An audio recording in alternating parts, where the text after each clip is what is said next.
Buenos días, doctor Medina, bienvenido nuevamente. Buen día a todos. Buen día. Bueno, continuamos con la etapa técnica del concurso número 221, en este caso su examen oral, doctor. Presentamos nuevamente y agradecemos al jurado interviniente en este concurso, al doctor Juan Manuel Álvarez Echagüe y al doctor Fernando Fuentes. Bueno, doctor Medina, usted tiene sus 15 minutos para exponer el tema que ha elegido, ¿está bien? Le van a avisar cuando falten unos minutos como para poder ir redondeando la idea. A veces cuando Eh, faltan 5. y luego de los 15 minutos los doctores le harán las consultas que consideren pertinentes. ¿Está bien? Bueno, Bárbaro, lo dejo con el jurado y suerte, doctor. muchas gracias. Bueno, en este caso voy a hablar del rol de la víctima, la relación con la víctima justamente con el fiscal, principalmente basándome en que si bien las facultades que se le ha otorgado al fiscal, más allá del ejercicio de la acción penal pública de manera exclusiva, y justamente en aras a garantizar justamente los derechos de la sociedad en su conjunto, lo cierto es que también hay un rol esencial que a veces es invisibilizado, como el rol de la víctima. Eh, para empezar, es importante destacar el lugar que le ha brindado el Código Procesal Penal neuquino, que si bien ha brindado parámetros en sí para la resolución del conflicto, esto es, incluso poniendo en cabeza al fiscal el procurar la resolución del conflicto primario para restablecer la armonía entre las partes y la paz social, lo cierto es que le ha brindado un rol esencial justamente a la víctima, que incluso en los primeros 23 artículos donde se plasman lo que es los principios generales que rondan a todo el código, uno de ellos está específicamente dirigido a la víctima. Si bien es escueto en cuanto a su extensión, pero es importante en cuanto a lo que proclama. Esto es, el derecho a la tutela judicial efectiva y a la protección integral frente a las consecuencias del delito. Si bien es cierto que habría que analizar cuáles son las implicancias y herramientas con las cuales se dispone justamente para garantizar esto, con lo cual voy a empezar mencionando simplemente que a nivel nacional, en 2017 se sancionó la ley 27372, la ley de protección de derechos y garantías a víctimas de delitos, que específicamente le brinda una participación más activa acorde incluso a los consejos de los tratados internacionales, es decir, le confiere lo que es una participación, incluso habla de participación protegida específicamente, brindándole justamente un rol ya como sujeto de derecho dentro del proceso y no como objeto de derecho. El Código Procesal Penal neuquino, si bien es anterior, pero reforzó esta postura, entró en vigencia el 14 de enero de 2014, y específicamente plasmó esto en los derechos de la víctima. Derechos a recibir un trato digno y respetuoso, siempre que y se reduzcan las molestias del procedimiento. Derecho a requerir medidas de protección para su seguridad, la de su familia, la de los testigos, a que se proteja su intimidad, siempre que no obstaculice la investigación. Asimismo, a ser informada de la disposición o revocación de medidas de coerción, a intervenir justamente para procurar la solución del conflicto primario, a ser informada aun cuando no intervenga, e incluso se le confirió el derecho a ser escuchada antes de cada decisión que presuponga la extinción o la suspensión de la acción penal. Lo cierto es que esto también se plasma dentro de herramientas. ¿Cuáles son las herramientas justamente que tenemos para plasmar estos derechos? Nuevamente el Código Procesal Penal de Neuquén ha previsto distintas herramientas que son las medidas de coerción, están previstas increyendo por orden de severidad, para las cuales nos brinda herramientas tales como las provisiones de acercamiento, provisiones de contacto con el imputado, o incluso la exclusión cuando conviven, y en mayor rigor la detención domiciliaria y la prisión preventiva. De igual manera, incluso la Constitución de la provincia de Neuquén, en el artículo 58, también prevé la tutela judicial efectiva, el acceso irrestricto a la justicia, pero lo cierto es que más allá de este marco normativo, la pregunta es, ¿cómo se plasma esto en la realidad? Bueno, mi respuesta es principalmente manteniendo una comunicación directa y constante con la víctima. Lo primero que debe hacer un fiscal justamente es comunicarse con la víctima, porque no solamente uno toma los detalles puntuales del hecho, sino también cuáles son los riesgos objetivos que tiene durante el proceso. A partir de ahí uno puede delinear no solamente la teoría del caso, sino también cuáles son las medidas de coerción más apropiadas.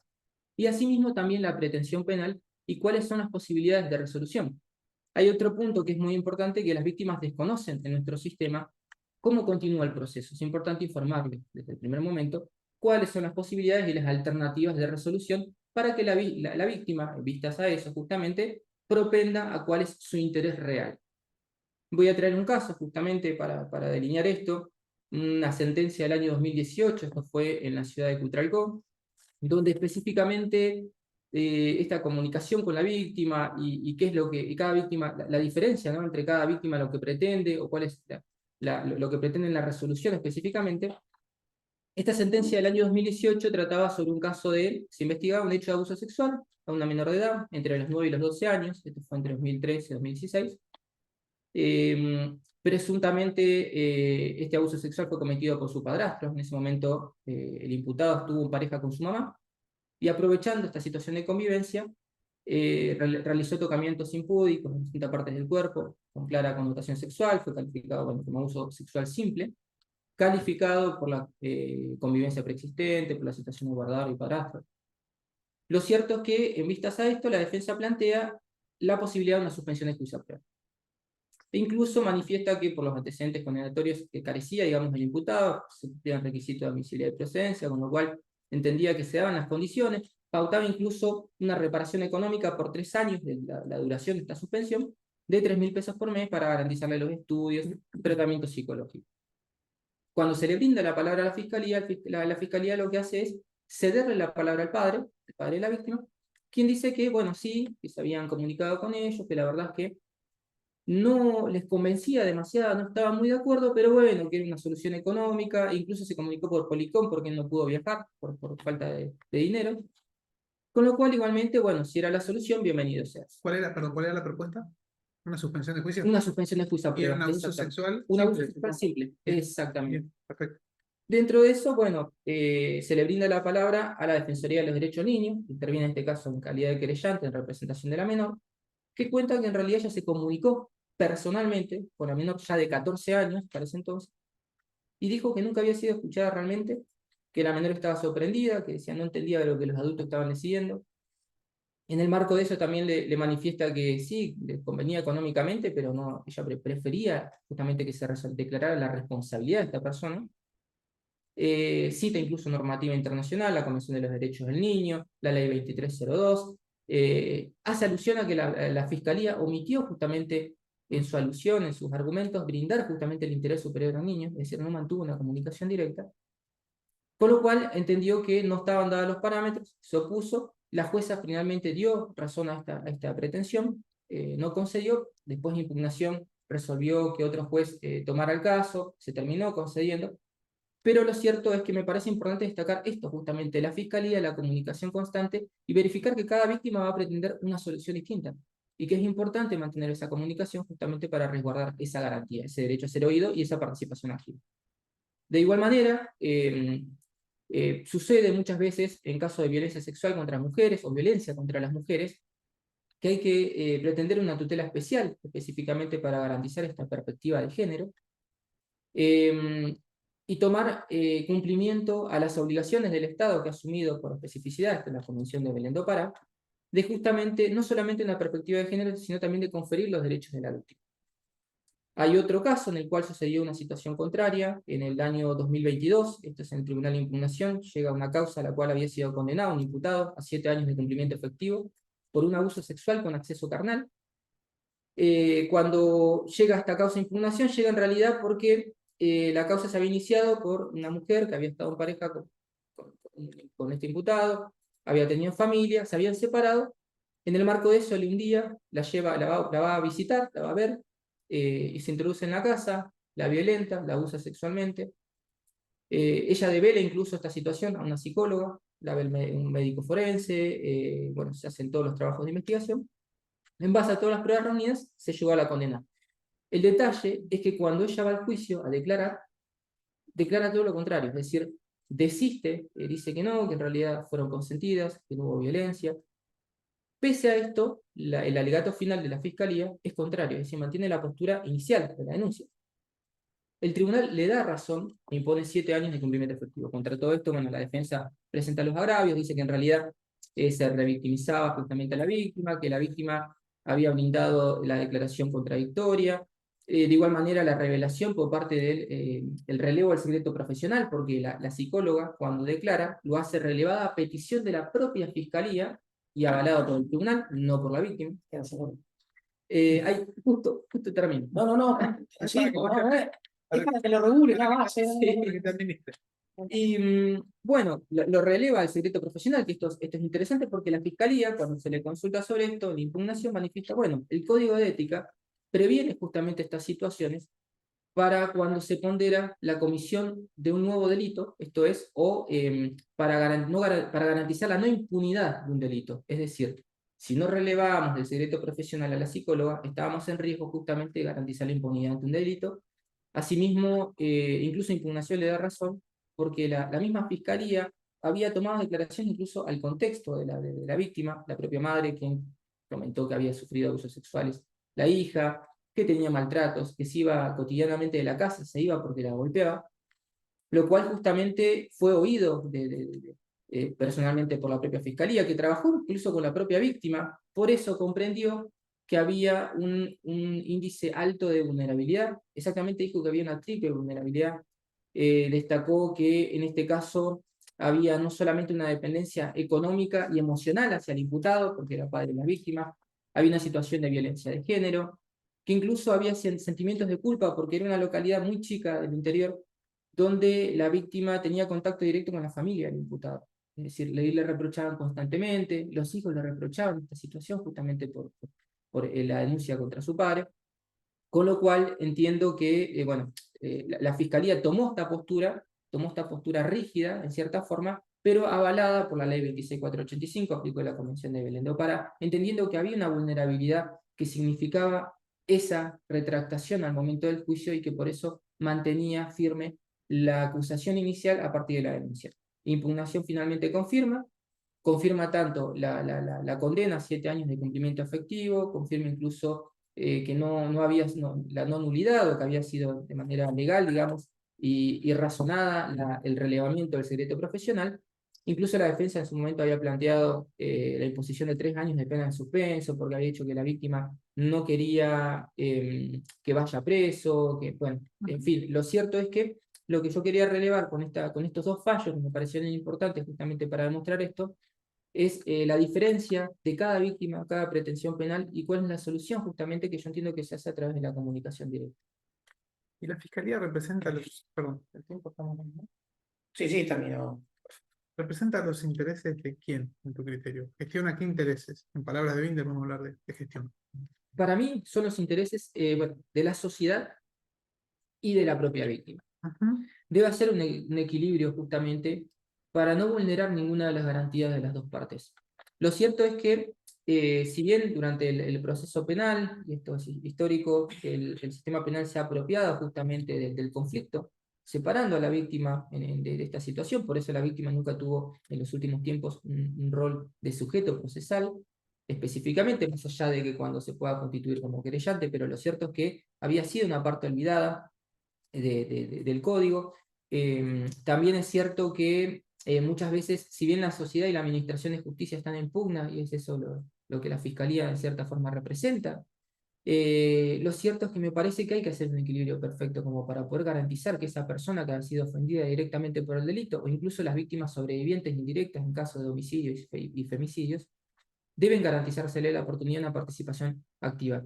De hecho, cuando se sanciona esta ley nacional que yo mencioné, lo primero que se toma en cuenta es garantizar a través del artículo 8.1 y 25 de la Convención Americana de Derechos Humanos que estaba el derecho a ser escuchada, el derecho a ser oída, pero ¿cómo se implicaba?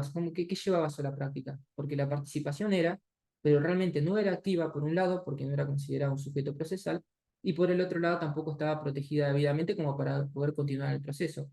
Por eso también fue importante, y esto lo agrego en el marco de la pregunta, ¿no? Ujú. Cómo el Código Procesal Penal neuquino incluso confirió, más allá de relatar entre los principios de la víctima, los derechos de la víctima, también confirió estas herramientas de protección en la última reforma en 2016, donde más allá de los riesgos procesales, de entorpecimiento y de fuga, Ujú. agregó como un riesgo específico la integridad de la víctima. Y contempló parámetros, viendo parámetros que entiendo que fue un mensaje directo a la Fiscalía.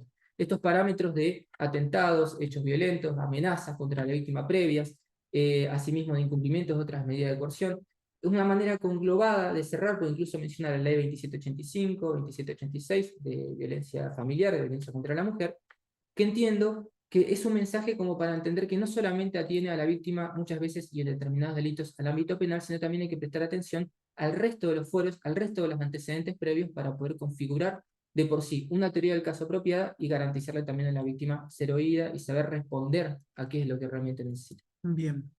Yo tengo un montón de preguntas del tema porque me encanta, pero Metele tranquilo. Después dale. mirá, te consulto algunas cuestiones. Sí, Respecto a la participación de la víctima en el proceso, por ahí, más allá de esta gestión de intereses que pueda llegar a hacer el fiscal, la víctima tiene como un derecho fundamental, si querés, muy importante, la facultad de constituirse como querellante en la causa. ¿Qué pensás o qué sabés respecto de qué facultades tiene la víctima a través de la querella en nuestro proceso? Concretamente te pregunto, ¿tiene la víctima la posibilidad de formular cargos a través de su querellante? no, de hecho, bueno, lo ha tratado nuestro tribunal, si no me equivoco, Barreiro, Vallejos, Barreiro. específicamente trató este tema, lo que entendió el tribunal o lo que interpretó al margen articulado. Hay algo importante, en el proyecto justamente del nuevo Código Procesal Penal, estaba vislumbrada una posibilidad justamente que abría la puerta a que la querella pudiera formalizar la investigación a través de la formulación de cargos, lo cual fue a través de ciertas modificaciones, fue en cierta forma restringido, con lo cual se entiende, y esta es la interpretación actual, que la querella no puede formular cargos por sí, es decir, no puede formalizar una investigación en el marco de una acción pública, pero sí que una vez iniciado el proceso penal tiene autonomía e independencia para poder continuar el proceso. Como ha sucedido, de hecho, en casos en donde la Fiscalía desista al momento del control de la acusación, o entiende que no hay el mérito incriminatorio suficiente para avanzar, y que muchas veces lo que es la querella entiende lo contrario, entiende que sí hay elementos, con lo cual puede continuar de manera solitaria, puede presentar el control de la acusación y puede avanzar justamente en la causa. Bien, y vos mencionaste otra situación que para mí es importante. Mencionaste el tema entiendo que era una retractación, ¿no? De una víctima en el momento, en este caso fue en el momento del juicio. Así es. ¿Cómo lo manejás? Vos hablabas justamente de más allá de las normas, más allá de los fallos y demás, el trabajo concreto, el mano a mano con la víctima que tiene que tener el fiscal. Y en un caso concreto, te digo, María, que viene hoy a denunciar a la fiscalía porque ha sido agredida físicamente por su actual pareja, presenta diversas lesiones, denuncia que su pareja le pegó. 2 semanas después se vuelve a presentar María para decir que en realidad la situación que denunció no fue tal, sino que tuvo una caída accidental en el baño y no quiere que se continúe la persecución penal en contra de su pareja. ¿Cómo lo trabajás con ella en ese momento? ¿Qué medidas dispondrías vos como fiscal para saber cómo manejar el caso? Es importante, tal vez a partir de la denuncia, contar con la información suficiente, conociendo justamente que todos en nuestras intenciones diarias, de hecho, nos suele suceder que ante determinadas circunstancias cambiamos de opinión, pero hay que ver el por qué el cambio de opinión. Es decir, con la información suficiente, yo creo, al momento de tomar la denuncia, al momento de recibir el caso y de iniciar la investigación, hay que deliberar cuál fue la situación previa que llevó. ¿Hubo un hecho previo? ¿Cuál es el contexto actual de la víctima? Porque muchas veces suele suceder que la víctima comparte no solamente el domicilio, también tienen hijos en común, sino también hay que ver la situación económica de la víctima, que eso puede ser una vulnerabilidad. Si la situación económica es endeble y si justamente el ingreso viene por parte del que ahora sería imputado, es comprensible que muchas veces la víctima, para evitar un mal mayor para sus propios hijos, para la integridad de su familia, intente desistir de esta situación a costa de que el hecho realmente existió y que no, Perfecto, digamos, pero ¿y dónde buscarías esa información? principalmente yo creo que hay una coordinación previa que es Ujú. interinstitucional, entonces, a través de los distintos organismos, a través del juzgado de familia. Bien, Yo cuando trabajé en Fiscalía de Delitos Sexuales, Ujú. había una coordinación permanente con este organismo. La Defensoría de los Derechos del Niño, ¿por qué? Porque incluso hacen un examen, un análisis de la situación socioambiental de la familia, cómo está constituida, Eso es cuál es... una niña, ¿Eh? o si hay una niña involucrada. Si hay algún niño, Víctima niña. adulta, En caso de que el sea juzgado de familia. claro, ¿Qué exactamente. sacás de ahí? Está bien, vos pedís el expediente, familia tiene expediente, te van a mandar, en este caso creo que ya ni los mandan, es digital. ¿Qué Claro. vas a ir a buscar ahí?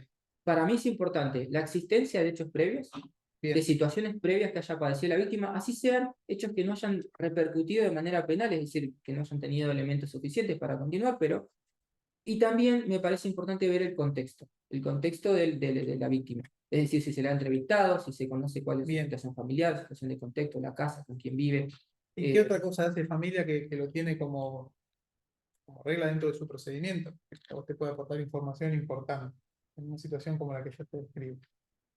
No sé si va en ese sentido, pero la imposición de medidas previas sería Se ponen medidas cautelares, pero apunto más Exactamente. que nada al informe socioambiental de riesgo que hace familia, donde se evalúa justamente la redundancia, el riesgo en el que se encuentra esa persona. Bueno, Me parece que de ahí- hay un riesgo, exactamente, es parecido al informe que hace la Oficina de Violencia contra la Mujer en marco de la Corte Suprema, que incluso habla del índice de vulnerabilidad a través de ciertos factores, donde va determinando justamente cuál es el riesgo, si es más alto o más bajo, y en virtud de eso uno justamente puede pronosticar o deliberar a futuro cuál va a ser la postura de la víctima, o incluso el cambio de postura de la víctima, o cuál es la situación actual, como para entender más o menos cómo llegaría a juicio eventualmente la persona.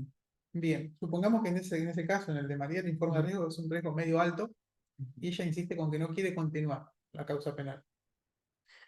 ¿Qué herramientas tenés? ¿Qué criterio tenés en esa situación? ¿Qué podés hacer? Yo creo que para empezar se puede, bien, en el caso que conviva, aplicaría primero las medidas en cuanto para garantizar su seguridad, Ujú. porque si yo desconozco si el tema es de violencia de género, en este caso, pero si es violencia dentro del hogar, entiendo que sería importante delimitar que la persona, si convive, la exclusión del hogar, prohibiciones de acercamiento.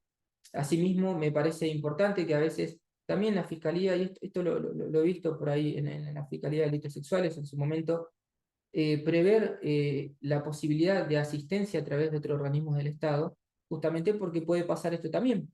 Comunicarle En términos claro. procesales, imagínate que son lesiones leves. Ajá. ¿Sí? Ella denunció y después viene a decirte, vengo, como te dice la gente habitualmente, vengo a levantar la denuncia. Quiero que esto quede acá. Bueno, yo analizaría si el contexto que me brindas de riesgo alto, ¿Procesalmente podés avanzar o no? Primero, esa sería la primera pregunta. procesalmente, si hay lesiones leves, Sí, pero existen razones de interés general, viene.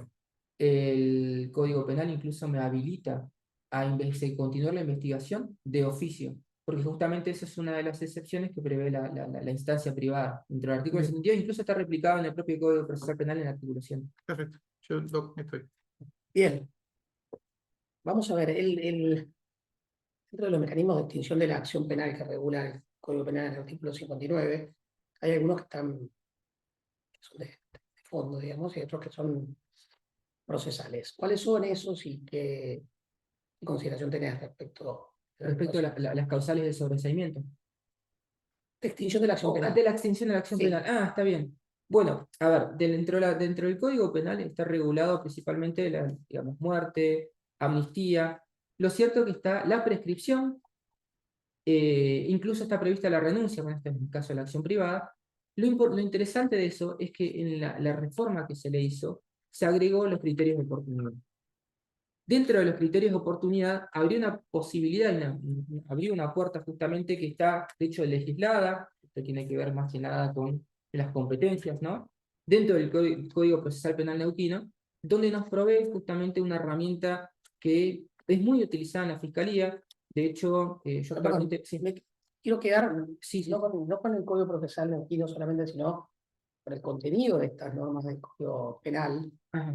y cómo derraman sobre la normativa procesal en términos generales, por supuesto la neuquina, y si entendés que esto es compatible constitucionalmente, si tiene algún tipo de cuestionamiento, si la Corte ha dicho algo sobre este tema. Ha flexibilizado lo que es en cuanto al ejercicio de la acción penal, que debía ser siempre de oficio, que debía mantenerse incólume, es decir, las pretensiones del fiscal estaban ciertamente delimitadas y restringidas previo a esto. Creo que es una herramienta de política criminal, incluso la imposición o la concesión de los criterios de oportunidad que se le ha conferido en el marco del proceso. Entiendo que ha sido una estrategia de política criminal Pero perdón, que, en eso sí, vuelvo a decirte, estoy de acuerdo, hay un avance en materia de principio de oportunidad en términos generales, hasta estamos hablando de la conciliación en materia penal, con lo cual es evidente que eso es posible. Me refiero puntualmente a si ha habido algún cuestionamiento, o vos creés que tiene algún cuestionamiento en la incorporación de normas de carácter procesal en el Código Penal. Esta es la pregunta concreta, si no queda clara. Creo que hay que diferenciar, porque una de las críticas que se le hizo es que era más de otros sistemas, es decir, tipo como el sistema anglosajón. Se entendía que era una apertura en cuanto el riesgo era la discrecionalidad con la que se fuera a aplicar, ciertamente. Lo preciso, y yo entiendo que acá está el punto central, que por eso entiendo que es constitucional y es comprensible dentro del marco constitucional, es que están reglados.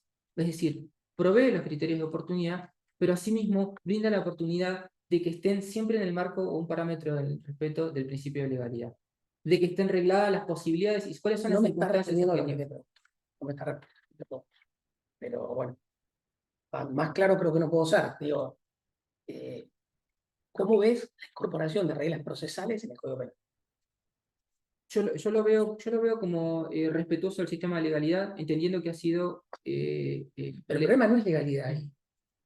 Es que la pregunta no es con la confluencia con el principio de legalidad, ¿sí? Sino con qué. Con el mandato constitucional respecto de a qué atribuciones que se reservaron las provincias.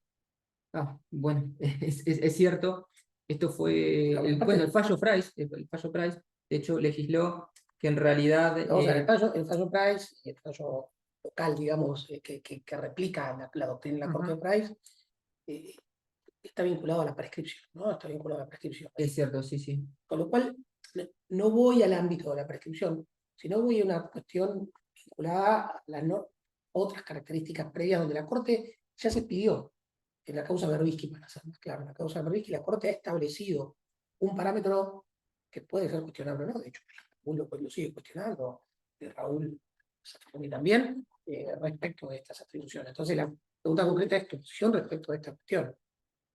Yo creo Hay un que avasallamiento, ¿no? sí.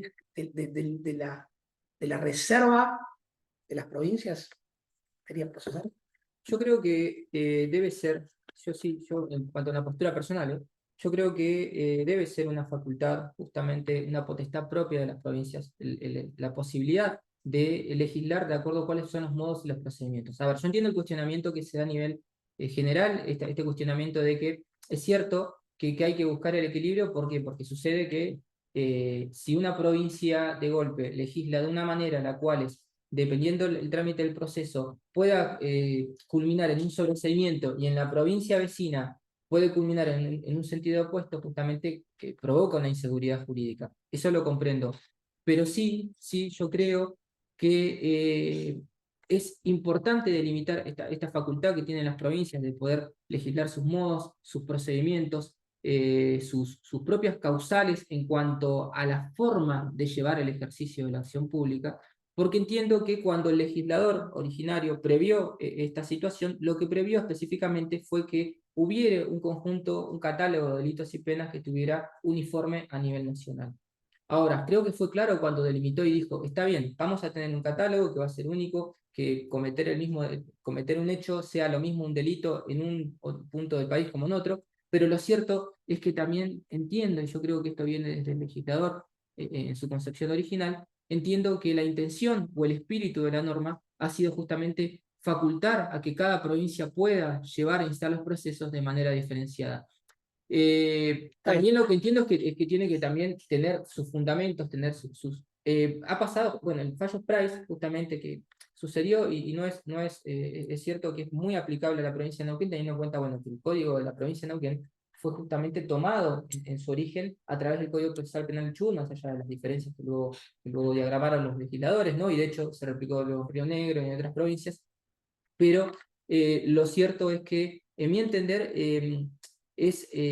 como dije, yo entiendo que las provincias sí deben tener la facultad de poder legislar. De hecho, me parece que son herramientas que le han propendido justamente a la solución del conflicto penal. Me parece que es importante incluso que se haya ampliado esta visión previa que existía en los códigos procesales anteriores, que estaban justamente basados con esta idea. Está bien. Sí.